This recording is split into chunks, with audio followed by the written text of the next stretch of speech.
नेपाल आमालाई गाह्रो भएको छ, आमाको छाती भरि आगो लागेको छ। प्रहरी हामी देश जनताका लागि, तर त्यही जनताको लागि घाँडो भएको छ। न्यायालय धरी आफै अन्यायमा परिरहेछ, न्याय दिने प्रहरी चौकी जलिरहेछ।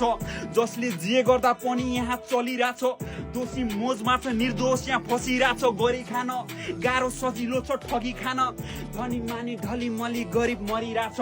लडाइँ लडाउने मौका छोपी बसिरहेछ, गरिबका सन्तान हामी एक आपसमा लडिरहेछ। कठोर भयो मजबुरीले गर्दा, कहाँ खुसी हुन्थ्यो मनर्काको छोरा छोरी मर्दा। जहिले तैले चोर डाकाहरूसँग पंगा, त्यही भएर होला भएको हामी शङ्का।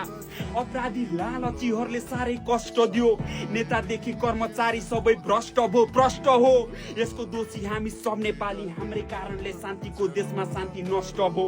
भएको सम्पत्ति पनि जलेर भस्म भयो, जलेर भस्म। यदि तिमी मासु भातमा नबिकेको भए अहङ्कारी रावणहरूको रात चल्दैन थियो। यदि तिमी इमान्दारी अनुशासित भए प्रहरीले कठोर व्यवहार गर्ने पर्दैन थियो। यदि तिमी मानव भई बाँचेको भए प्रहरी कारागार नै बन्दैन थियो।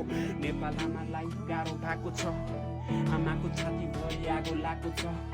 प्रहरी हामी देश जनताका लागि, तर त्यही जनताको लागि घाँडो भएको छ। नेपाल आमालाई गाह्रो भएको छ, आमाको छाती भरि आगो लागेको छ।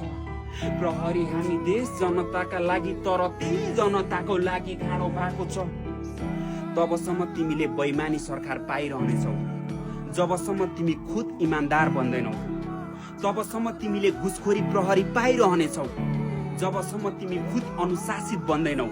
अरूलाई दोष देखाउने तिम्रो दोषी चस्मा फुकाल, अनि परिवर्तनको सुरुवात तिमी खुदबाट गर। देश मात्र किन, सारा संसार बदलिनेछ।